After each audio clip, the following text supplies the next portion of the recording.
Nous devons être très reconnaissants de tout ce que nous avons dans notre pays. Et j'espère que nous sommes reconnaissants à Dieu pour tout ça. Merci beaucoup de votre amour, de votre loyauté. Ma vie s'approche de sa fin, je vieillis et j'apprécie de plus en plus votre loyauté, votre engagement envers Dieu. Et j'espère que nous allons tous prier que Dieu ajoute des milliers et des dizaines de milliers de gens à son Église, parce que ça va nous donner l'occasion de les aider à être dans la première résurrection, de les préparer à devenir ces rois et ces sacrificateurs pour enseigner les voies de Dieu dans le monde à venir, leur montrer la vraie voie de vie. Nous avons cette occasion unique. C'est formidable. C'est une grande bénédiction. Merci beaucoup à vous tous. Merci aux frères et sœurs en Amérique, aux Antilles, en Europe, en Afrique, partout à travers le monde. Nous apprécions vos efforts. Frères et sœurs, et vous les jeunes particulièrement, il y a des milliards d'années, le gouverneur de l'univers et son porte-parole, qui est devenu Jésus-Christ par la suite, ont décidé de planifier un plan extraordinaire, un plan grandiose. Ils ont décidé de se reproduire et de créer d'autres êtres avec qui partager l'éternité. Comme un couple de jeunes mariés heureux qui s'aiment vraiment, veulent avoir des enfants, veulent se reproduire, veulent avoir d'autres êtres humains avec eux, membres de leur famille, pour partager leur vie, leur plan, leur amour. Et c'est pour ça que nous sommes ici. Dieu nous a aimés d'avance. Il nous désirait, et il désirait que nous fassions partie de leur famille. Ça fait partie de leur plan. Nous savons qu'au cours de l'histoire, Satan et un tiers des anges se sont rebellés contre Dieu. Ils avaient beaucoup de puissance, beaucoup d'intelligence, beaucoup de beauté, comme la Bible le dit clairement dans Ézéchiel 28 et Ésaïe 14, mais ils n'avaient pas le caractère. Ils se sont rebellés contre Dieu. Alors, Dieu ne veut pas faire des robots. Il a créé les êtres humains à son image et il nous a donné d'être des agents moraux libres. Nous devons faire des choix entre la voie du bien ou la voie du mal. Et à la fin de ce monde qui approche, il y a de plus en plus de souffrances à travers le monde, des gens qui souffrent horriblement. En Afrique, au Moyen-Orient, il y a des dictateurs cruels. Il y a des gens qui sont torturés, violés, brûlés vivants. Il nous faut réaliser que les choses se produisent comme ça. Et il y a des gens qui vont réaliser, ils vont comprendre qu'il y a quelque chose qui se passe qui n'est pas normal. C'est le temps de réaliser à quoi sert la vie et qu'est-ce qui s'en vient. Et il vaut mieux être du côté de Dieu. Nous tenir debout, être fermes, déterminés dans la voie de Dieu. Nous voulons être avec Dieu, le Créateur du ciel et de la terre. Dieu nous a fait à son image et il veut que nous soyons comme il est, que nous devenions comme il est. Mais avant, il va nous tester pour savoir si nous nous tenons debout. Dieu ne permettra pas à de petits Satan d'être dans son royaume. Ça ne se produira pas. Il ne laissera pas ça se produire. Allons à l'évangile de Jean, s'il vous plaît. Évangile de Jean, premier chapitre. Nous allons commencer au verset 1. Comme M. Armstrong l'expliquait souvent, le vrai début est écrit ici dans l'évangile de Jean au chapitre 1 et non pas dans Genèse 1. Genèse 1, c'est la création physique. Mais ici, ça remonte avant. Ça ne dit pas ici, il y a 6000 ans. Ça remonte probablement à des milliards d'années. Au commencement était la parole. Vous savez, Dieu ne compte pas le temps comme nous comptons le temps. Il ne calcule pas, pour ainsi dire, les fois que la Terre fait le tour du Soleil ou que la Lune fait le tour de la Terre, et ainsi de suite. Au commencement était la parole. La parole, en grec ici, c'est L-O-G-O-S, logos, qui veut dire le porte-parole, celui qui révèle les choses de la part du gouverneur de l'univers. Au commencement était la parole et la parole était avec Dieu et la parole était Dieu. La plupart d'entre vous, vous savez que ce personnage était le Christ, celui qui est devenu Jésus-Christ plus tard. Il était avec le gouverneur de l'univers de toute éternité. Elle, la parole, était au commencement avec Dieu. Toutes choses ont été faites par elle. Pensez-y.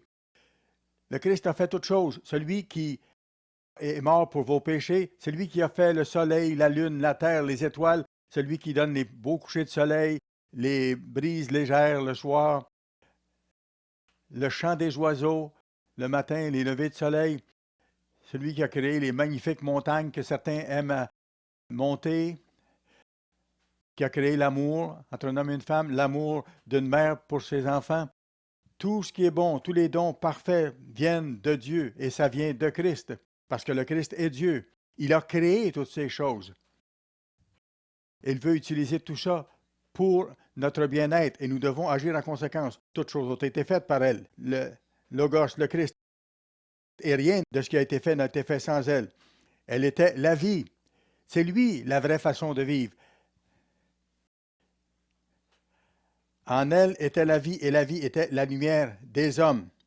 La lumière, lui, dans les ténèbres et les ténèbres ne l'ont pas reçue. Le Christ est venu parmi les Juifs à cette époque.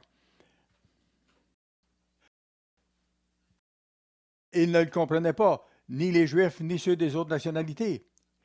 Ils n'étaient pas appelés, la plupart d'entre eux, et ils ne comprenaient pas que le Créateur de l'univers qui leur avait donné la vie était là devant eux, en chair et en os. Il a vécu là pendant 33 ans et demi. Verset 10, qu'est-ce qu'il est écrit? Elle était dans le monde, et le monde a été fait par elle, et le monde ne l'a point connue. Elle est venue chez les siens, chez les Juifs, et les siens ne l'ont pas reçue. Mais à tous ceux qui l'ont reçue, ceux qui ont accepté le sacrifice de Christ, qui ont été appelés à ceux qui croient en son nom, elle a donné le pouvoir de devenir enfants de Dieu. Nous ne sommes pas encore nés de Dieu. Ça va se passer à la résurrection. Mais lorsque Dieu nous appelle et que nous recevons son Saint-Esprit, après avoir été baptisés, nous sommes engendrés de Dieu. Il a donné le pouvoir de devenir enfants de Dieu, lesquels sont nés, c'est-à-dire engendrés non du sang, ni de la volonté de la chair, ni de la volonté de l'homme, mais de Dieu. C'est formidable. Et la parole a été faite chair, et elle a habité parmi nous. Il était ici, sur cette terre. Plusieurs sont déjà allés en Israël. Mon fils est allé 2 fois pour diriger des tours de visite. Et il y a plusieurs dans l'Église qui ont déjà visité Jérusalem et la Galilée, qui sont allés aux endroits où le Christ était. Alors, le Christ a habité parmi nous, c'est ce qu'il dit ici, plein de grâce et de vérité. Et nous avons contemplé sa gloire, une gloire comme la gloire du Fils unique venu du Père. À ce moment-là, le Christ était le seul engendré dans la famille de Dieu. Le Saint-Esprit n'avait pas encore été donné. Il était le seul à être engendré à ce moment-là. La Pentecôte n'avait pas eu lieu. Il était Dieu auparavant, mais il s'était dépouillé de ce pouvoir. Allons à Genèse chapitre 1 maintenant. Genèse chapitre 1. Ici, le chapitre 1 décrit comment Dieu a créé l'univers physique. Ici, il décrit comment l'homme a été créé. Genèse 1, verset 26. Puis Dieu dit, faisons. Alors voyez-vous que c'est au pluriel. Plus d'un être. Faisons. Alors ici, c'est le gouverneur de l'univers et le Logos, son porte-parole, qui est devenu Jésus-Christ par après. Ils ont dit, faisons l'homme à notre image, selon notre ressemblance, et qu'il domine sur les poissons et ainsi de suite. Alors, depuis le commencement, l'homme a été créé pour administrer la terre. L'homme et la femme ont été créés selon Dieu. Et c'est pour ça que nous avons une imagination créative, que nous pouvons faire des choix. Les animaux n'ont pas cette possibilité. Les chimpanzés ou les dauphins, qui ont supposément une grande intelligence sur le plan animal, ne peuvent pas bâtir rien, ne peuvent pas bâtir une automobile ou une fusée pour aller explorer Mars ou aller sur la Lune. Non, ils ne peuvent pas faire ça, ils sont limités. Les êtres humains sont les seuls à être faits à l'image de Dieu, avec un esprit capable de choisir, de décider et de créer. Et il nous faut utiliser notre esprit. Il faut réaliser que notre vie est courte et il faut faire les bons choix. S'il y a un Dieu, il nous faut le trouver et faire ce qu'il dit de faire, de tout notre cœur, pas de façon tiède. Dieu dit dans toute la Bible, de façon différente, tout ce que vous trouvez à faire, faites-le de pleine force, avec enthousiasme, et non pas à demi, sans ardeur. Alors, Dieu a dit, créons l'homme et la femme à notre ressemblance et qu'ils dominent sur la création physique. Et le but de ça, c'est qu'ils deviennent plus tard membres de la famille de Dieu. Genèse chapitre 3 maintenant. Genèse chapitre 3, verset 1. Le serpent était le plus rusé de tous les animaux des champs. Le serpent entre en scène maintenant. On voit qu'il y avait l'arbre de la connaissance du bien et du mal que Dieu avait dit à Adam et Ève de ne pas toucher. Mais le serpent a dit à la femme, vous ne mourrez pas. Dieu sait que le jour où vous en mangerez, vos yeux s'ouvriront et que vous serez comme Dieu, connaissant le bien et le mal. La femme vit que l'arbre était bon à manger et agréable à la vue. Elle a été tentée, c'était agréable à la vue et qu'il était précieux pour ouvrir l'intelligence. Elle prit de son fruit et en mangea et elle en donna aussi à son mari. Il aimait sa femme, mais il aurait dû être le leader. Il aurait dû dire à son épouse, non, ne touchons pas à ça maintenant, attendons que Dieu nous le donne plus tard. Il aurait dû diriger sa famille. Alors, ils ont péché et ils ont amené toute l'humanité et eux-mêmes sous la pénalité du péché. Et le salaire du péché, c'est la mort, comme c'est marqué dans Romains 6, verset 23. Dieu avait dit, le jour où vous prendrez du fruit de la connaissance du bien et du mal, vous mourrez. Ils ne sont pas morts cette journée-là de 24 heures, mais ils étaient à partir de ce moment-là soumis à la malédiction de la mort. Il dit, vous avez été créés à partir de la poussière et vous retournerez à la poussière, comme on voit au verset 19. Ils étaient alors sous la malédiction parce qu'ils avaient péché. Ils avaient péché directement contre Dieu. Ils connaissaient Dieu, ils avaient marché avec lui, ils l'avaient entendu leur enseigner dans le jardin. Dieu avait dit, ne faites pas ça. Mais ils ont dit, non, on veut essayer ça. C'est comme les humains ont fait. On veut s'enivrer, on veut observer le jour qu'on veut, on veut prendre de la drogue, on veut faire l'adultère. C'est d'aller contre le Créateur. Dans leur cas, ils avaient vu Dieu lui-même. Et leur décision a eu des conséquences terribles pour toute l'humanité. Ils se sont sentis coupables, bien sûr, ils se sont cachés. On voit au verset 7 qu'ils ont essayé de se couvrir ou de couvrir leur culpabilité en prenant des feuilles de figuier. Et Dieu leur a dit, comment ça se fait que vous pensez que vous êtes nus et que vous vous sentez coupable de ça? Ils se sentaient vraiment coupables. Pourquoi? Parce qu'ils avaient transgressé les lois de Dieu. Et après ça, ils ont été bannis par Dieu du jardin d'Éden. Ça dit ensuite au verset 21, l'Éternel Dieu fit à Adam et à sa femme des habits de peau et il les en revêtit. Il a fallu pour ça que Dieu tue un animal. On voit au verset 4 que Adam et Ève ont eu des enfants, les deux premiers enfants, Caïn et Abel. Et on voit que Abel, au verset 4, a offert à Dieu un sacrifice animal. Et ça a plu à Dieu, parce que c'était ce que Dieu voulait qu'il offre. Mais Caïn, de son côté, n'a pas fait ce que Dieu disait. Autrement dit, si on fait une analogie, moi je vais observer le dimanche, pas le sabbat. Dans le fond, Caïn a utilisé son raisonnement humain pour faire les choses à sa façon. La crainte de Dieu est le commencement de la sagesse. La crainte de Dieu est le commencement de la connaissance. L'admiration de Dieu, c'est le commencement de la compréhension. Dans la Bible, on le voit, surtout dans Proverbes, on voit que ces trois éléments-là sont ensemble lorsque on craint Dieu, lorsqu'on respecte Dieu. Il faut faire les choses à la façon de Dieu et non pas diluer les choses comme Caïn a fait.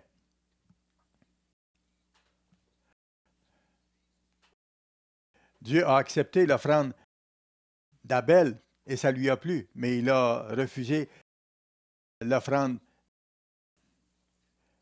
de Caïn.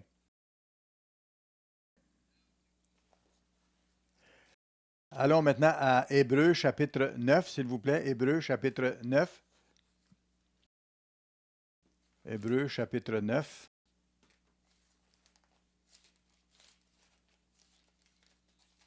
Je pourrais lire tout le passage, mais faites-le vous-même pour préparer la Pâque. Il y a un point que je vais vous montrer ici. Hébreux chapitre 9 et le verset 18. Ça donne une clé importante qui est mentionnée à plusieurs endroits dans le livre d'Hébreux, dans Genèse et ailleurs aussi, bien sûr. Hébreux 9, le verset 18. Voilà pourquoi c'est avec du sang que même la première alliance fut inaugurée. Frères et sœurs, Dieu nous montre dans sa parole que le péché est horrible.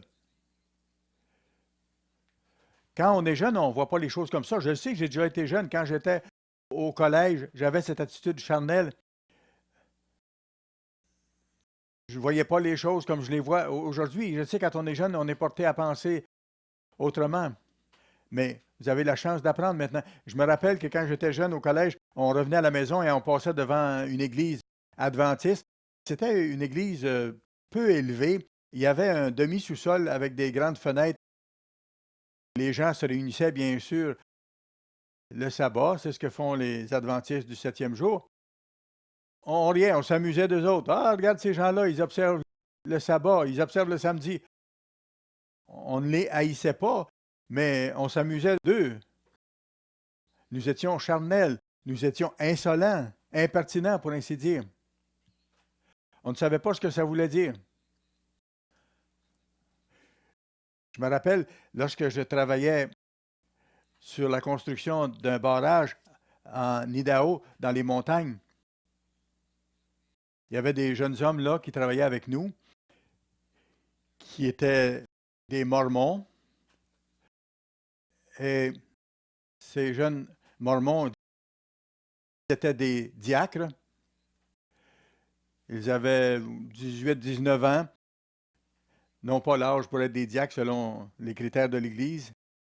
Ils étaient très engagés, mais en même temps, ils buvaient et ils fumaient. Je me rappelle, la fin de semaine du 4 juillet, on est allé à Salt Lake City avec eux. Et j'ai été surpris de voir ce qu'ils faisaient. Ils buvaient et ils fumaient lorsqu'on était sur le barrage, mais lorsqu'ils étaient à Salt Lake City, ils ne le faisaient pas. Et ils disaient, bon, on est comme en vacances ici. Moi, je disais, ça n'a pas de sens. Vous dites être en vacances de Dieu, on ne peut jamais être en vacances de Dieu. Les yeux de l'Éternel voient tout ce qui se passe. Ils voient ce qu'il y a de bon et ce qu'il y a de mauvais dans le monde. Et Dieu veut voir notre cœur. Il veut qu'on soit avec lui de tout cœur. Dieu nous a montré un programme de vie dans lequel nous devons marcher. Il veut vivre en nous. Il veut que nous marchions dans ses voies. Je vous ai déjà raconté ça aussi. Je me rappelle d'un homme plus vieux que moi qui avait été dans la guerre de Corée. Je me rappelle, il m'avait donné le samedi soir la moitié de ce qu'il y avait d'argent sur lui. Nous étions allés dans une ville qu'on appelle Boise, en Idaho. Et le lendemain, je lui ai redonné son argent et j'ai dit, qu'est-ce que tu as fait avec ça? Il dit, je voulais m'amuser avec mes amis. Il était allé avec des filles de club. Il était allé dans des clubs. Moi, je ne buvais pas, je ne prenais pas d'alcool, mais j'étais allé avec un collègue voir ce qui se passait. Ce gars-là dépensait son argent le samedi soir sur le vin, les femmes et les chants. Et le dimanche matin, il me redemandait son argent. Il avait confiance en moi. Il voyait que j'étais un homme honnête. Je lui redonnais son argent et je lui demandais pourquoi. Il disait, j'ai dépensé une partie de mon argent pour m'amuser et le lendemain, le dimanche, je donne ça au prêtre. Je donne une partie au prêtre. Je lui ai dit, c'est le prêtre qui s'occupe de vos affaires pour vous. Ça ne marchait pas, ça. J'étais en train de réfléchir si j'allais aller au collège ambassadeur. Et je me suis dit, ouais. Je me suis dit, je suis mieux de m'éloigner de mes amis catholiques, de mes amis mormons et de ces hommes-là. Ils ne comprenaient pas Dieu. Ils ne comprenaient pas vraiment Dieu. Ils ne comprenaient pas du tout. Ils n'avaient pas la crainte de Dieu. C'est une des raisons qui m'a poussé en 1949 à aller au collège ambassadeur pour apprendre les voies de Dieu et à connaître le vrai Christ de la Bible, le vrai Dieu de la Bible.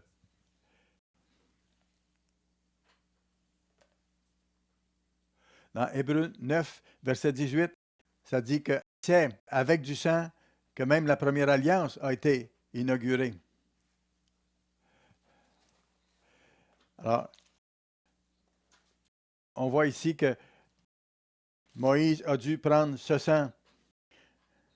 Moïse, après avoir prononcé devant tout le peuple tous les commandements de la loi, prit du sang des veaux et des boucs avec de l'eau, de la laine, et ainsi de suite, et en fit l'aspersion lui-même. Dieu pardonne et lave les péchés seulement par le sang.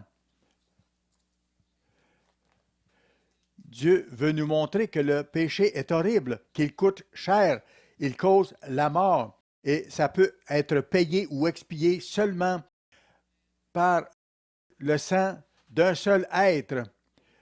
Un être humain ne peut pas payer pour l'amende de ses péchés à lui ou d'un autre.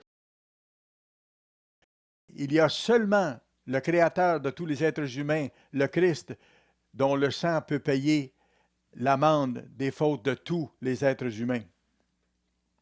Allons à Genèse chapitre 22, s'il vous plaît. Genèse chapitre 22.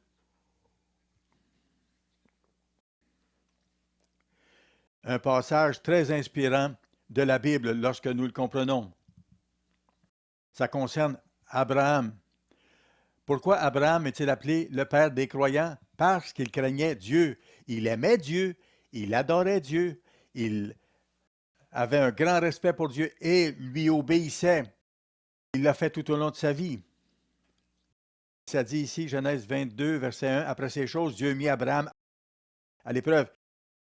Il lui a présenté un test suprême. Dieu dit, « Prends ton fils, ton unique, celui que tu aimes, Isaac, va-t'en au pays de Morija, et là, offre-le en holocauste sur l'une des montagnes que je te dirai. » Abraham n'était pas surpris. Abraham avait tué plusieurs animaux dans le passé, des agneaux. Il avait tranché la gorge des agneaux. Il savait ce que ça voulait dire, ce que Dieu lui demandait d'offrir son propre fils dans ces circonstances-là. Mais il connaissait très bien ce Dieu-là depuis très longtemps. Si une voix me disait dans le milieu de la nuit, « Levez-vous, M. Ménédite, et allez tuer un de vos fils. » Non, je ne le ferai pas immédiatement, absolument pas. Je dirais à Dieu, « Dieu, si c'est toi, prouve-le-moi. » Mais à ce moment-là, Abraham avait déjà, depuis très longtemps, eu des rapports très étroits et même directs avec Dieu. Il savait qui était Dieu. Et il a fait exactement ce que Dieu lui a dit. Verset 3, Abraham se leva de bon matin, sella son âne et prit avec lui 2 de ses serviteurs et son fils Isaac. Lorsqu'ils furent arrivés, verset 9, il a lié son fils, il l'a placé sur l'autel, verset 10. Puis Abraham étendit la main et prit le couteau pour égorger son fils. Alors l'ange de l'Éternel l'appela des cieux et dit, « Abraham, Abraham. » Et il lui répondit, « Me voici. » L'ange dit, « N'avance pas ta main sur l'enfant et ne lui fais rien, car je sais maintenant que tu crains Dieu. » À ce moment-là, Dieu n'avait plus aucun doute en ce qui concerne Abraham. Abraham avait passé le test suprême. Je sais que tu crains Dieu, que tu as un profond respect pour le Dieu qui t'a donné la vie et la respiration. Je sais maintenant que tu crains Dieu et que tu ne m'as pas refusé ton fils, ton unique. Abraham symbolise Dieu le Père. Isaac symbolise le Christ.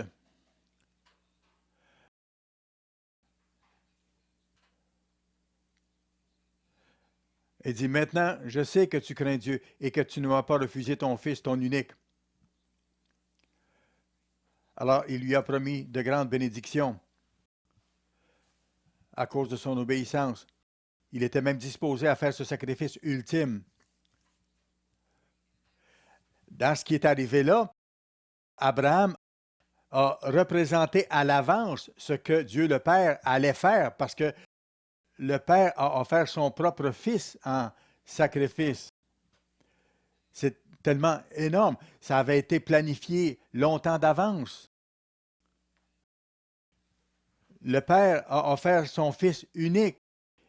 Ils avaient existé tous les deux de toute éternité. Et il a été prêt à donner son Fils comme ça. Son Fils qui s'était dépouillé de sa divinité, de tous ses pouvoirs pour venir dans la chair. Et le Père l'a vu souffrir jusqu'au bout.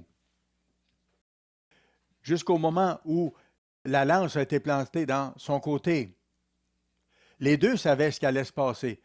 Le Christ savait très bien à l'avance ce qui allait lui arriver, ce qu'il devait affronter, et il était disposé à le faire. Pourquoi? Parce que Dieu et le Christ veulent que nous soyons dans sa famille. C'est pour ça qu'ils veulent voir que nous tenons à être dans leur famille, que nous ne cherchons pas à argumenter, que nous sommes disposés à faire les choses à leur façon, de tout notre cœur, profondément. Il a testé Abraham, il va vous tester et il va me tester. Je vieillis, mais il continue à me tester et il va le faire jusqu'à ce que je meure. Et il va continuer à vous tester, chacun d'entre vous, jusqu'à ce que vous mouriez. Et vous, les jeunes, imaginez-vous pas que vous avez 20 à 30 ans à continuer encore avant de vous faire une idée, avant de prendre une décision. Je pensais comme ça dans le passé. Des fois, je regardais les personnes âgées et je me faisais du souci pour eux. Je me disais, bon, ils vont mourir. Mais écoutez, on peut mourir à n'importe quel âge.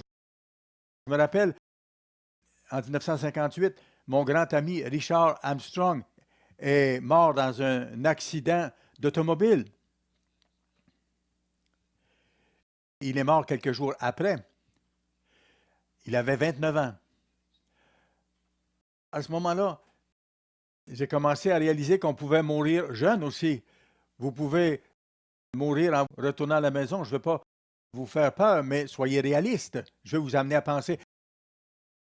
Faites ce que Dieu vous dit de faire. Dieu est réel. Il y a un Dieu réel et il nous enseigne ces choses dans sa parole. Nos péchés doivent être expiés par le sang du Christ. C'est la seule façon que nos péchés peuvent être effacés. Celui dont la vie a plus de valeur que la vie de nous tous mis ensemble, Jésus-Christ de Nazareth.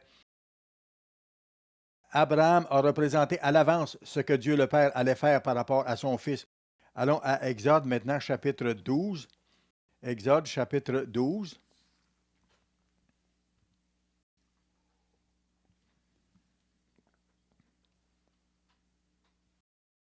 Ça dit ici, l'Éternel dit à Moïse et à Aaron dans le pays d'Égypte, ce mois-ci sera pour vous le premier des mois.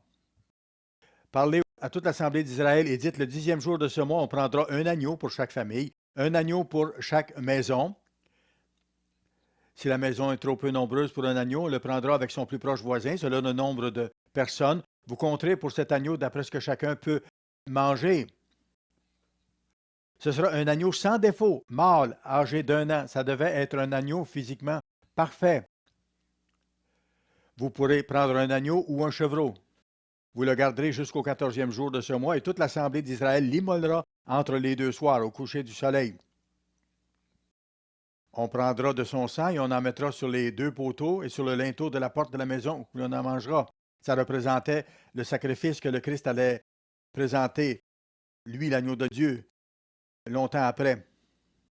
Il dit après ça, vous mettrez le sang sur les portes, sur les poteaux et le linteau. Vous en mangerez durant la nuit avec des pains sans levain. Quand vous le mangerez, vous aurez vos reins sains, vos souliers aux pieds, votre bâton à la main. Vous le mangerez à la hâte. C'est la Pâque de l'Éternel.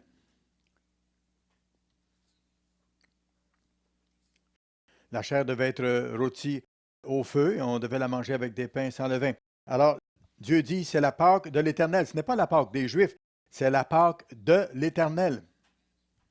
Et après ça, Dieu dit, cette nuit-là, c'est le Logos encore, celui qui est venu sur la terre pour devenir le Christ plus tard. Je passerai dans le pays d'Égypte et je frapperai tous les premiers-nés du pays d'Égypte, depuis les hommes jusqu'aux animaux. Le sang vous servira de signe sur les maisons où vous serez. Je verrai le sang. Voyez-vous? Le sang vous servira de signe sur les maisons où vous serez. Je verrai le sang et je passerai par-dessus vous.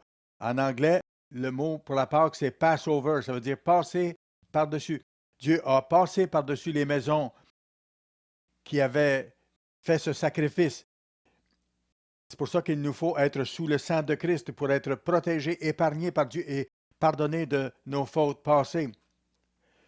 Je passerai par-dessus vous et il n'y aura point de plaie qui vous détruise quand je frapperai le pays d'Égypte. Vous conserverez le souvenir de ce jour et vous le célébrerez par une fête à l'honneur de l'Éternel. Vous le célébrerez comme une loi perpétuelle pour vos descendants. Et nous célébrons cette fête-là. Nous célébrons ensuite la fête des pains sans levain qui suit immédiatement. Il a fallu que le Christ, l'agneau de Dieu, répande son sang. Il est notre Pâque, il est l'agneau pascal. Allons à Ésaïe chapitre 52, s'il vous plaît.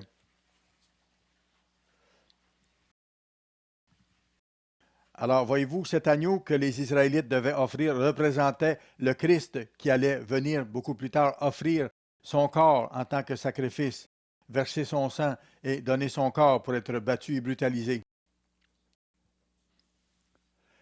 Allons à Ésaïe chapitre 52, s'il vous plaît.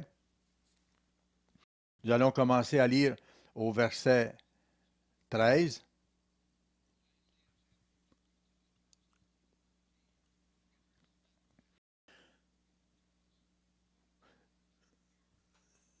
Ceci a été écrit environ 700 ans avant que Jésus-Christ vienne sur la terre. Et ça annonçait d'avance ce qui allait arriver précisément à Jésus-Christ lorsqu'il allait mourir pour nous. Voici, mon serviteur prospérera, il montera, il s'élèvera bien haut. De même qu'il a été pour plusieurs un sujet d'effroi, tant son visage était défiguré. Il ne ressemblait plus à un être humain tellement son visage était défiguré, tant son aspect différait de celui des fils de l'homme. Le chapitre 53 continue à décrire le même événement. Qui a cru à ce qui nous était annoncé? Qui a reconnu le bras de l'Éternel? Il s'est élevé devant lui comme une faible plante, comme un rejeton qui sort d'une terre desséchée. À ce moment-là, en terre d'Israël, il y avait de grandes sécheresses.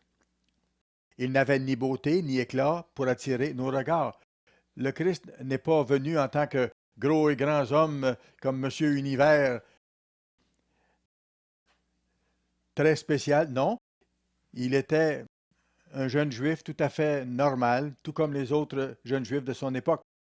Il n'avait ni beauté ni éclat pour attirer nos regards et son aspect n'avait rien pour nous plaire. Méprisé et abandonné des hommes, homme de douleur et habitué à la souffrance. Pourtant, lui qui a béni les gens, qui a chassé des démons de leurs enfants, qui les a guéris, qui les a encouragés. Ils l'ont tué, ils l'ont crucifié, ils l'ont rejeté, méprisé. C'était Dieu. Certains disent, si Christ revenait aujourd'hui, ce serait différent. Non, ce serait exactement la même chose. Il le tuerait encore. Si le Christ revenait aujourd'hui aux États-Unis, il le mépriserait et rirait de lui. Et finalement, il le tuerait.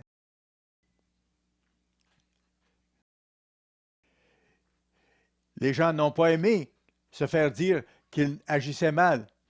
Si les gens se font dire qu'ils doivent arrêter de pratiquer l'homosexualité, arrêter de transgresser le sabbat, arrêter de voler, de commettre l'adultère et ainsi de suite, lorsque les gens se font dire ça, ils n'aiment pas. Lorsque le Christ parle de la sainteté du mariage,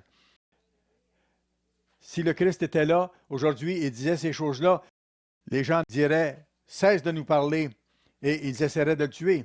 Ils le tueraient comme ils ont fait.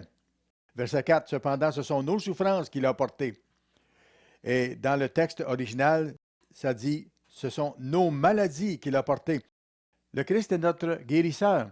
Et la Pâque a un rapport directement avec nos guérisons physiques. Cependant, ce sont nos maladies qu'il a portées, c'est de nos douleurs qu'il s'est chargé, et nous l'avons considéré comme puni, frappé de Dieu et humilié. Mais il était blessé pour nos péchés, brisé pour nos iniquités. Le châtiment qui nous donne la paix est tombé sur lui, et c'est par ses meurtrissures que nous sommes guéris. Nous sommes guéris par ses blessures physiques. Des milliers ont été guéris à travers l'histoire. Mais aujourd'hui, beaucoup manquent de foi. Plusieurs d'entre vous n'avaient pas de foi suffisante. Je le sais. Demandez à Dieu qu'il vous aide là-dedans. Et il nous faut une foi renouvelée dans l'Église. Il faut que la foi de l'Église augmente. Le temps va venir où, quand vous allez aller voir un médecin, il ne sera pas capable de vous aider. Il y aura des grandes vagues d'épidémies. Les hôpitaux seront débordés. Les médecins n'auront plus de moyens, n'auront plus la possibilité d'aider. Et même les remèdes ne donneront plus les résultats escomptés. Toutes sortes de choses comme ça vont se passer. s'il y a un Dieu réel, il permettra à ses enfants d'être guéris et d'être protégés. Ça dépend de notre foi. Nous étions tous, verset 6, errants comme des brebis, chacun suivait sa propre voie, et l'Éternel a fait retomber sur lui l'iniquité de nous tous. Nos péchés, ça a été remis sur ses épaules. Il a été maltraité, opprimé, il n'a pas ouvert la bouche, semblable à un agneau qu'on mène à la boucherie. Il était l'agneau de Dieu. C'est ce qui est représenté ici par la Pâque. Le sang rouge est représenté par le vin que nous prenons le soir de la Pâque. Le Christ a été mis à mort de cette façon-là, verset 10. Il a plu à l'Éternel de le briser par la souffrance, après avoir livré sa vie en sacrifice pour le péché, encore une fois. Ésaïe donne en détail tout ce qui devait arriver au Christ et comment, par son sang, il a pu payer l'amende de nos péchés. Et ça a été écrit, ça, 700 ans avant la venue de Christ. Il verra une postérité et prolongera ses jours en parlant du monde à venir et de l'éternité. Et au verset 12, deuxième partie, parce qu'il s'est livré lui-même à la mort et qu'il a été mis au nombre des malfaiteurs, parce qu'il a porté les péchés de beaucoup d'hommes. Le Christ a porté nos péchés sur la croix et qu'il a intercédé pour les coupables. Même sur la croix, il a crié à son Père, « Père, pardonne-leur parce qu'ils ne comprennent pas. » Et ils ne comprennent pas, ils ne savent pas ce qu'ils font. Il a intercédé pour eux et pour nous à ce moment-là, et il intercède pour nous aujourd'hui. Dans Hébreux 4, verset 15, il est écrit, « Nous n'avons pas un souverain sacrificateur qui ne puisse compatir à nos faiblesses. Au contraire, il a été tenté comme nous, en toutes choses, sans commettre de péché. » En tant qu'être humain, il avait aussi des pulsions humaines de violence, de haine, de jalousie, de vanité, de convoitise. Il a dû combattre ça, il a prié Dieu, il a demandé son aide et il n'a jamais péché. Il a prié Dieu avec intensité. Si nous aimons Dieu, nous devons être avec lui de tout cœur, comme le Christ était avec son Père, avec passion. Non pas avoir de passion pour la sexualité illicite, passion pour avoir plus d'argent ou pour prendre de la drogue, mais une passion pour le Fils de Dieu. Être sérieux à ce sujet-là. Nous n'avons pas ce sentiment dans l'Église suffisamment aujourd'hui. Il faut aller plus loin. Je peux vous dire,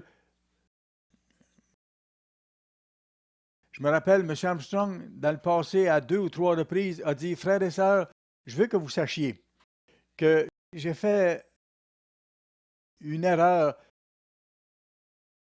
de prêcher trop dans une certaine direction parce que je viens du monde protestant et je suis allé, pour ainsi dire, à l'extrême opposé où je parlais qu'il fallait observer la loi, il fallait observer le sabbat, il fallait observer les fêtes. J'insistais beaucoup là-dessus. C'est très important, bien sûr, mais je n'avais pas, à un moment donné, parlé assez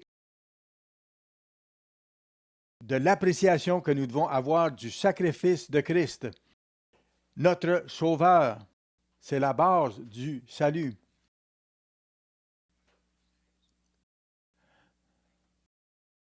Certains s'amusaient de nous.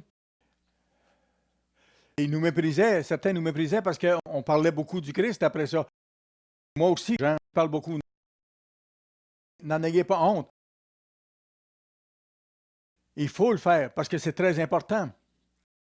Regardez dans la Bible, ça parle de Jésus-Christ, de Jésus-Christ, de Jésus-Christ. Regardez le livre des Actes en particulier. Les apôtres parlaient de ça continuellement.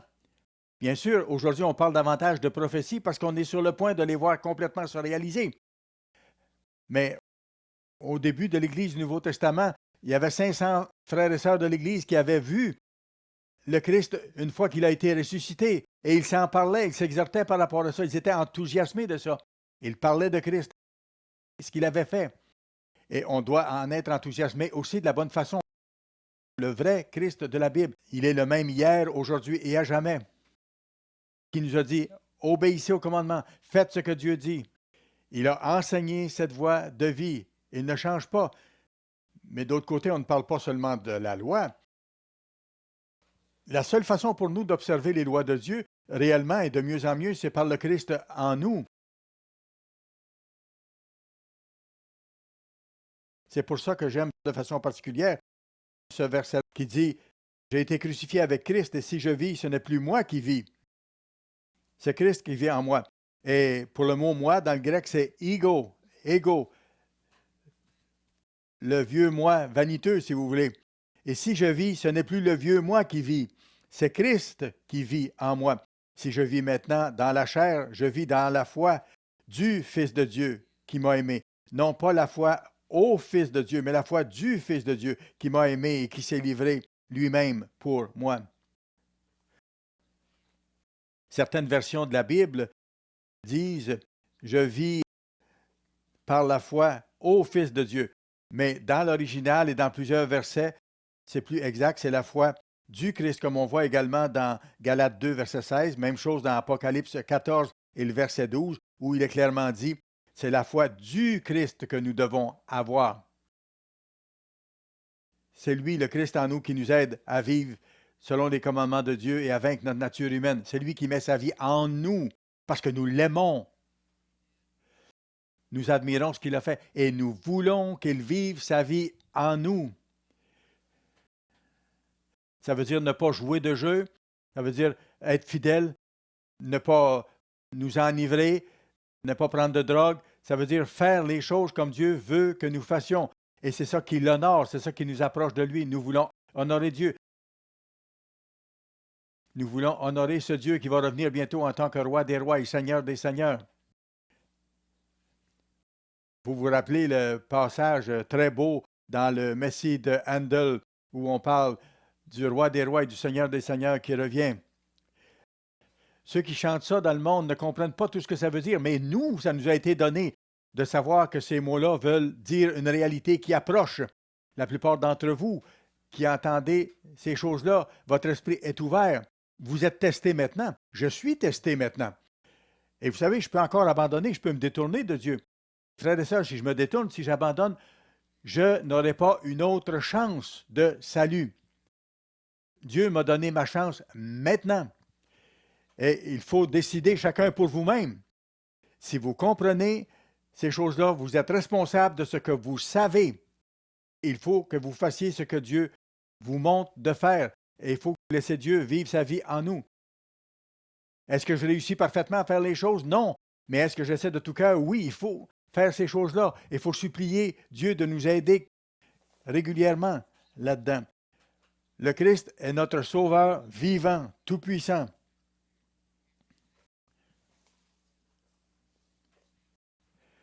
Dans Ésaïe 52,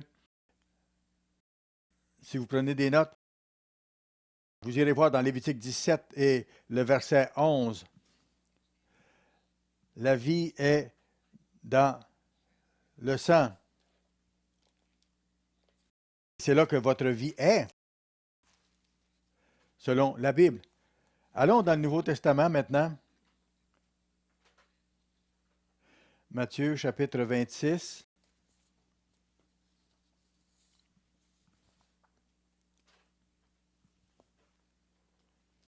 Matthieu chapitre 26 et au verset 17.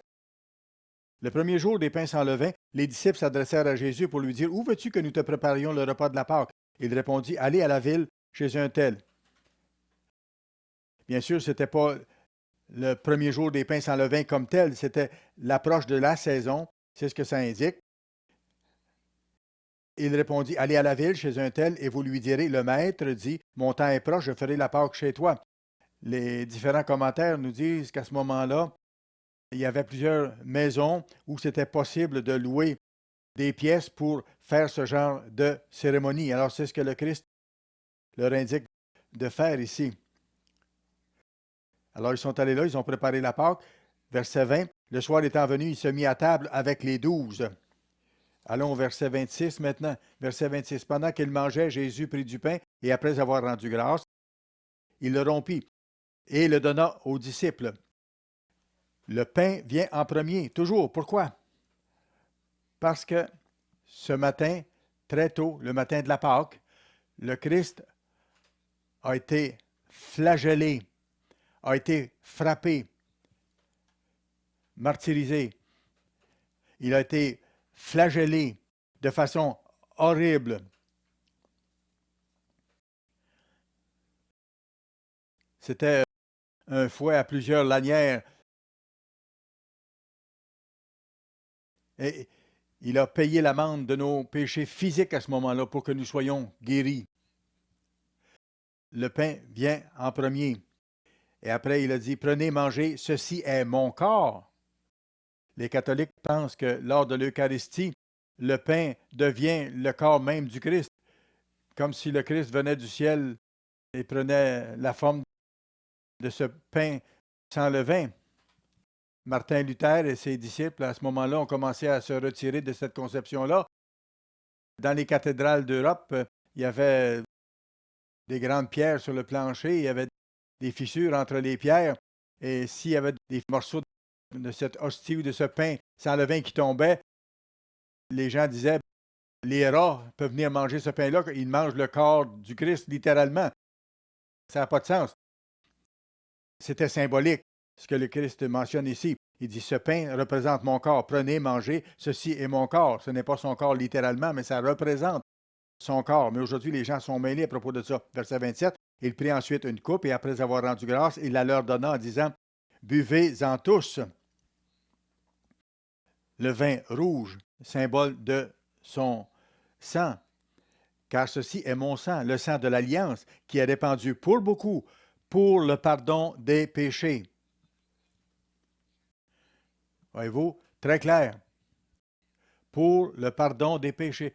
Vos péchés sont pardonnés si vous prenez la Pâque après vous être repenti et après avoir été baptisé. Si vous faites partie des siens comme ça, vous devez prendre la Pâque à moins que vous soyez terriblement malade ou empêché. C'est bon que d'ici la Pâque, nous jeûnions une journée avant d'aller prendre la Pâque. Suppliez Dieu, demandez à Dieu de vous purifier, de vous montrer vos fautes. Aide-moi, Père, à avoir la bonne attitude, de sorte que je prenne la Pâque avec la bonne attitude. Je vous le dis, je ne boirai plus désormais de ce fruit de la vigne jusqu'au jour où j'en boirai de nouveau avec vous dans le royaume de mon Père. Après avoir chanté les cantiques, ils se rendirent à la montagne des Oliviers.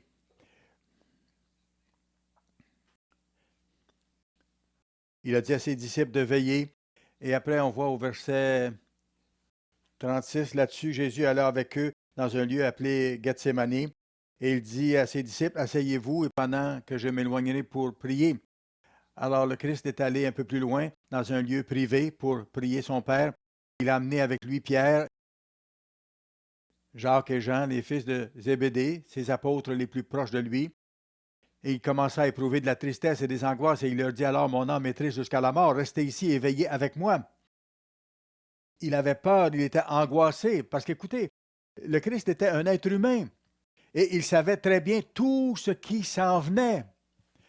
Il savait qu'ils allaient planter des fers dans ses mains, dans ses pieds, qu'il allait le fixer à une croix, qu'il allait souffrir horriblement. Et il savait qu'il ne devait pas pécher, qu'il ne devait pas se fâcher après ces gens-là, qu'il ne devait pas crier après eux, ni rien. Il était l'agneau de Dieu. Il savait en détail comment son corps allait être étiré, comment son sang allait couler pendant 6 heures, qu'il allait être cloué, être tourmenté sur la croix. Il savait en détail d'avance. Il savait, c'est lui qui avait fait le corps humain, il savait comment il allait souffrir. Il était dans la détresse. Il a dit, j'éprouve une tristesse et une grande angoisse. Puis, ayant fait quelques pas en avant, il se jeta sur sa face et pria ainsi, mon Père, s'il est possible que cette coupe s'éloigne de moi. Vous vous rappelez de ça? À certains moments donnés dans votre vie, et à plusieurs reprises, vous allez vous retrouver seul. Vous n'aurez pas l'Église autour de vous. Vous n'aurez pas votre mari ou votre femme autour de vous ou vos amis. Vous allez être seul et Dieu va vous tester. Il m'a testé ainsi à plusieurs reprises et vous allez à ce moment-là devoir décider, est-ce que je suis Dieu ou est-ce que je fais un compromis? Même si je dois perdre mon emploi, même si je dois être rejeté par des gens, même si je dois être tué, il faut être solide, il faut être une vraie chrétienne ou un vrai chrétien et suivre le Christ. Alors il a dit ici à son père, mon père, s'il est possible que cette coupe s'éloigne de moi, toutefois, non pas ce que je veux, mais ce que tu veux. Il a prié à Dieu, Père, aide-moi. Et il vint vers les disciples qu'il trouva endormis et il dit à Pierre, vous n'avez donc pas pu veiller 1 heure avec moi? Et je vous dis ce qui est écrit après, veillez et priez, surveillez ce qui se passe dans le monde, mais surveillez-vous vous-même dans vos démarches, veillez et priez, afin que vous ne tombiez pas dans la tentation. L'esprit est bien disposé, mais la chair est faible. Plusieurs fois, je suis venu proche de faire des choses très mauvaises et il a fallu que je supplie Dieu de venir à mon aide. Vous n'êtes pas plus fort que moi, nous avons tous la nature humaine et on peut commettre l'adultère, on peut tuer, on peut haïr, on peut faire des choses affreuses, des choses mauvaises. Nous ne sommes pas exempts de ces choses-là parce que nous avons la nature humaine. Nous sommes faibles. Nous avons tous besoin de l'aide de Dieu et de son sacrifice. Il nous faut marcher avec Dieu le plus possible. Plus nous marchons avec Dieu, plus nous attendons la Pâque avec enthousiasme, avec reconnaissance et avec appréciation, plus cette Pâque-là va nous fortifier. Laissez voir à Dieu que vous y tenez plus que tout et que vous tenez à continuer le combat pour changer, pour développer son caractère. Dites-lui, je n'ai pas de justice de moi-même. Ma justice humaine, c'est un vêtement souillé. Je le sais, j'ai eu des mauvaises attitudes dans le passé aussi, mais je me suis rabattu sur le sang du Christ. Je me suis repenti. Il faut faire la même chose. J'ai besoin du Christ. Et chacun d'entre vous, vous avez besoin de comprendre ces choses-là. Il a crié à Dieu. Et il est retourné ensuite vers ses disciples. Et il pria pour la 3e fois, répétant les mêmes paroles. Puis il alla vers ses disciples. Il dit, vous dormez maintenant et vous vous reposez. Voici l'heure est proche où le Fils de l'homme est livré entre les mains des pécheurs. Verset 56. Mais tout cela est arrivé afin que les écrits des prophètes soient accomplis. Ça avait été annoncé longtemps, longtemps d'avance. Allons à Matthieu 27 maintenant. Matthieu 27 et nous allons commencer à lire au verset 22.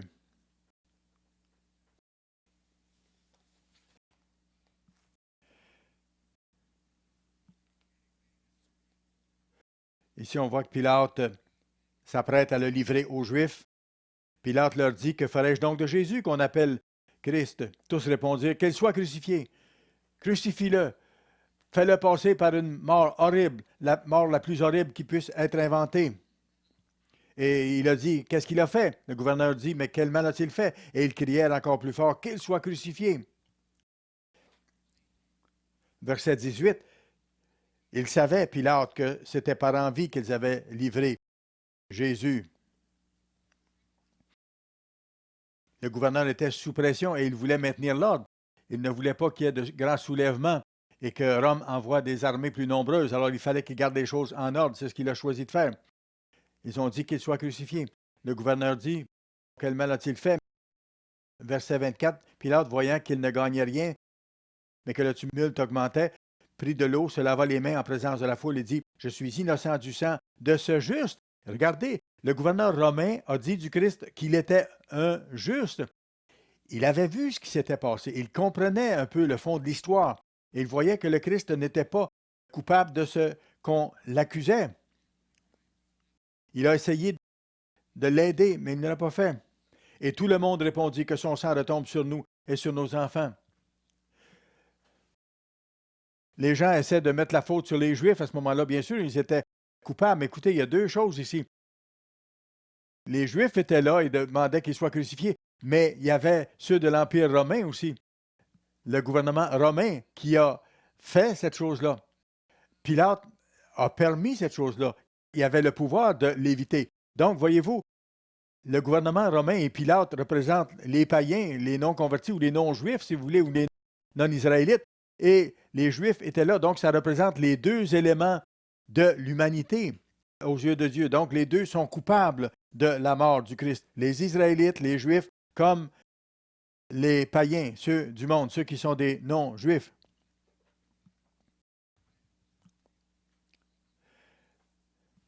C'est fort. À l'époque, il y avait ce qu'on appelle un licteur, c'est-à-dire un bourreau chargé de fouetter, de flageller des gens avec un bâton où il y avait des lanières de cuir et au bout de ces lanières-là, il y avait des morceaux de métal pour déchirer la chair. Affreux.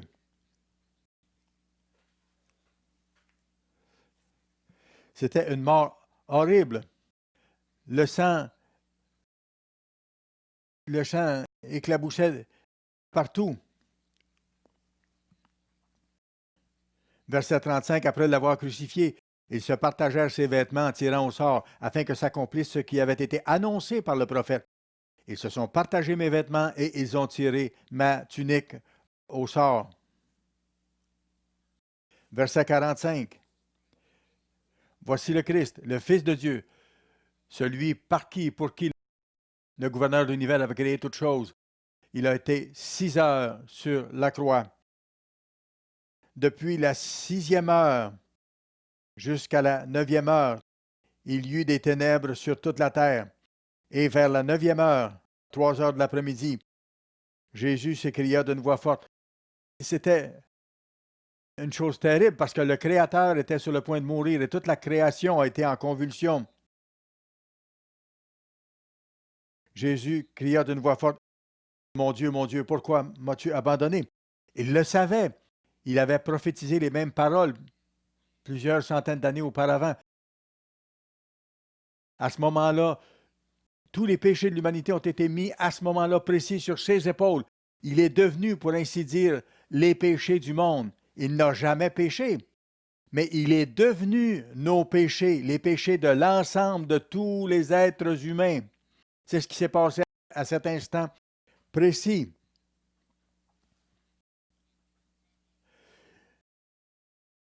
Lorsqu'on a péché et qu'on ne s'est pas repenti, qu'est-ce qui arrive? On est coupé de Dieu. C'est ce qui s'est passé pour le Christ. Lorsqu'il est devenu tous les péchés du monde, il a été coupé de Dieu. Dieu lui a retiré son soutien et sa présence. C'est pour ça que le Christ a dit, mon Dieu, pourquoi m'as-tu abandonné? Vous savez pourquoi? C'est à cause de ce que vous et moi, frères et sœurs, nous avons fait que cette chose est arrivée au Christ. Quelques-uns de ceux qui étaient là, l'ayant entendu dire, il appelle Élie, et aussitôt l'un d'eux courut prendre une éponge, et ainsi de suite. Et il a crié une autre fois. On voit au verset 50, Jésus poussa de nouveau un grand cri. Verset 49, je vais attirer votre attention là-dessus. Dans les manuscrits anciens, il y a un passage qui n'est pas répété dans la plupart des versions modernes de la Bible. Je vous le donne, on le trouve dans la Bible originale. Mais un autre, prenant une lance, lui perça le côté et il en sortit de l'eau et du sang. Lorsque le Christ a dit, mon Dieu, pourquoi m'as-tu abandonné? Pas longtemps après, il y a un soldat qui est venu le percer au cœur avec sa lance. Parfois, on dit que c'était un Italien parce que c'était un membre de l'armée romaine, mais ça ne veut pas dire que c'était un Italien parce qu'il y avait beaucoup de conscrits dans l'armée. Alors, ce soldat-là, Dieu l'a sûrement inspiré dans un acte de compassion, de pitié pour son fils, pour mettre fin à l'agonie de 6 heures de son fils. Le soldat a planté sa lance dans le côté du Christ. Et vous savez, à cette heure précise de l'après-midi, 3 heures d'après-midi, c'était le moment où les Juifs tuaient l'agneau. Ça a eu lieu exactement au même moment. À ce moment-là, verset 50, Jésus poussa de nouveau un grand cri et rendit l'esprit. Il était sans doute complètement pâle, sa chair était blanche parce qu'il n'avait plus aucun sang dans son corps, il était mort. Et à ce moment même, au moment où le Créateur de l'univers est mort, le voile du temple, verset 51, se déchira en deux depuis le haut jusqu'en bas. Le voile qui démontrait qu'Israël n'avait pas accès au Père. Mais au moment de la mort du Christ, ce voile s'est déchiré en deux, du haut en bas. Un voile qu'on ne pouvait pas déchirer facilement. Même avec une hache, on aurait eu de la difficulté à le diviser en deux. Mais en un instant, le voile du temple s'est déchiré en deux. qu'est-ce qui s'est produit aussi? La terre trembla, les rochers se fendirent. Toute la création fut ébranlée. Pourquoi? Parce que le Créateur venait de mourir. Dieu a créé toutes choses par le Christ. La création était en convulsion parce que son Créateur venait de mourir. Les sépulcres s'ouvrirent et plusieurs corps des saints qui étaient morts ressuscitèrent. Étant sortis des sépulcres, après la résurrection de Jésus, ils entrèrent dans la ville sainte et apparurent à un grand nombre de personnes. Certains pensaient que ça pouvait être Moïse ou Abraham. Non, absolument pas. Absolument pas. C'était des gens de l'époque que les gens connaissaient. Ils ont été ressuscités de façon surnaturelle, à la vie physique, bien sûr. C'était un témoignage extraordinaire. Ça s'est passé après la mort du Christ. Ils entrèrent dans la ville sainte et ils apparurent à un grand nombre de personnes. C'était un témoignage très puissant pour ceux autour. Les gens ont été témoins de ces choses extraordinaires. Ils ont entendu les cris du Christ. Ils ont vu le soldat planter sa lance. Ils ont vu le tremblement de terre. Ils ont constaté la déchirure du voile. Dieu était mort. Ce Dieu, Jésus-Christ, Dieu qui avait abandonné sa gloire pour venir dans la chair humaine. Il nous faut réfléchir à ces choses alors que nous approchons la Pâque pour en comprendre vraiment la signification. On ne veut pas traiter ça de moindre façon. C'est bien de parler de prophétie, mais une des choses très importantes dans la Bible, c'est que nous avons un Sauveur. Son nom est Jésus-Christ, le Fils de Dieu. Il a payé l'amende pour nos péchés à nous personnellement. Rappelons-nous de ça maintenant et à jamais. Allons à Actes chapitre 2, s'il vous plaît.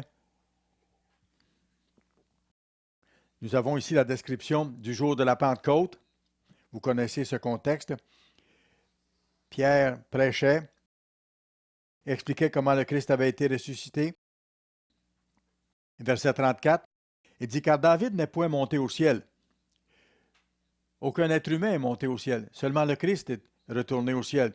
Car David n'est point monté au ciel, mais il dit de lui-même, le Seigneur a dit à mon Seigneur, assieds-toi à ma droite, jusqu'à ce que je fasse de tes ennemis ton marchepied. » Alors, Pierre a prêché à ces milliers de Juifs qui étaient rassemblés ce jour-là. Que toute la maison d'Israël sache donc avec certitude que Dieu a fait Seigneur et Christ, ce Jésus que vous avez crucifié. Vous qui êtes ici, ça a dû être très frappant pour ces gens-là d'entendre de telles paroles qui leur étaient adressées.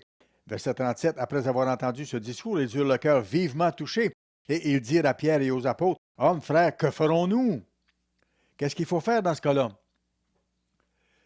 Certains d'entre vous qui êtes assis ici n'avaient pas été baptisés. Certains ici, vous n'êtes pas vraiment repentis. Vous n'êtes pas vraiment soumis à Dieu. Vous suivez vos propres voies. Ça s'applique à vous ici. Repentez-vous et que chacun de vous soit baptisé au nom de Jésus-Christ pour le pardon de vos péchés. Le sang qui a été versé par le Christ paie pour vos péchés lorsqu'on se repent. Nous avons tous péché. J'ai péché aussi, il nous faut le comprendre. Est-ce qu'on veut mourir dans les temps de feu? Non, il faut donner notre vie à Dieu. Et je vous demande, frères et sœurs, vous à travers le monde, en Afrique, aux Antilles, en Europe, en Amérique, prenez la chose au sérieux. Repentez-vous. Engagez-vous comme jamais auparavant à servir Dieu. Repentez-vous totalement. Purifiez-vous. Prenez la Pâque avec un cœur pur et bien disposé. Il faut un jour dans votre vie que vous fassiez ça vraiment.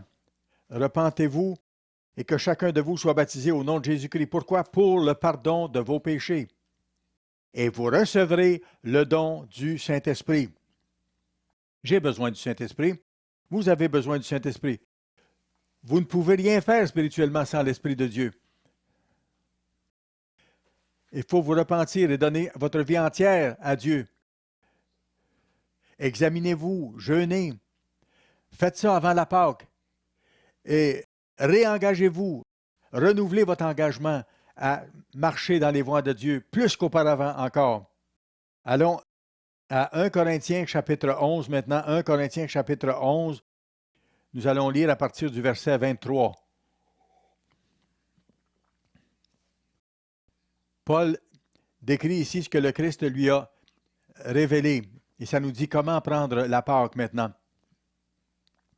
Verset 23, 1 Corinthiens 11. « Car j'ai reçu du Seigneur ce que je vous ai enseigné. C'est que le Seigneur Jésus, dans la nuit où il fut livré, prit du pain.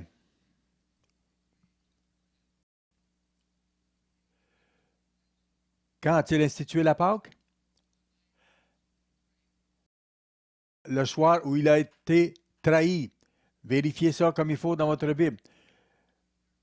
Le Christ a été crucifié avant que les Juifs prennent leur Pâque. La nuit qu'il a été trahi, où il a été arrêté, c'est la veille où les Juifs prennent leur Pâque.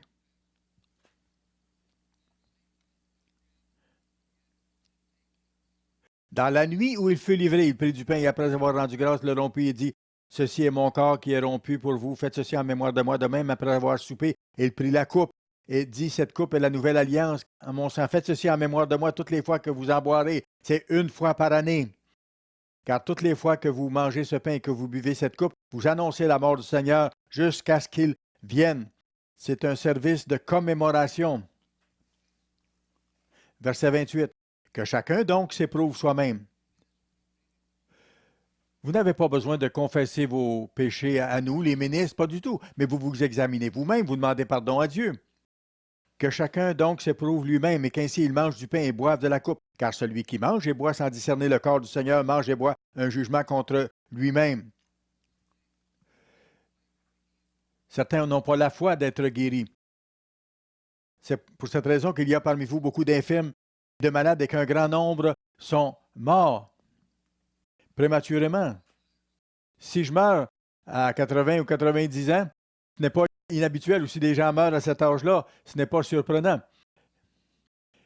Mais il y a des jeunes qui devraient être guéris de leur maladie. Allons à Philippiens maintenant, chapitre 2, s'il vous plaît. Philippiens, chapitre 2, et nous allons lire à partir du verset 1.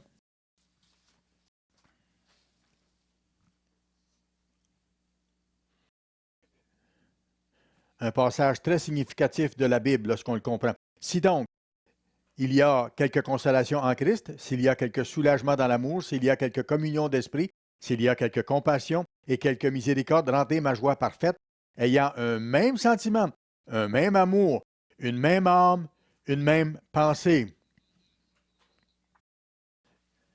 Au cours des 2 dernières années, il s'est passé quelque chose comme ça s'est passé il y a plusieurs années sous M. Armstrong. Il y a des gens qui critiquent les autorités dans l'Église et qui veulent faire les choses à leur façon. Malheureusement, il y a des gens comme ça qui ne sont pas d'accord avec ce que nous faisons ou ce que nous enseignons. Mais écoutez, il faut avoir le même esprit, il faut être ensemble, il faut être unis, il faut se pardonner les uns aux autres. Regardez le verset 3. Ne faites rien par esprit de parti ou par vaine gloire, mais que l'humilité vous fasse regarder les autres comme étant au-dessus de vous-même. N'essayez pas de tasser les autres ou de passer en avant des autres ou de vous faire valoir. Servez de bonne façon. Considérez les autres plus que vous. Vous ne savez pas ce que l'autre a à vivre. Vous ne savez pas les combats qu'il a amenés. Vous ne savez pas les victoires qu'il a eues. La personne à côté de vous est peut-être beaucoup meilleure que vous. Que chacun de vous, au lieu de considérer ses propres intérêts, considère aussi ceux des autres.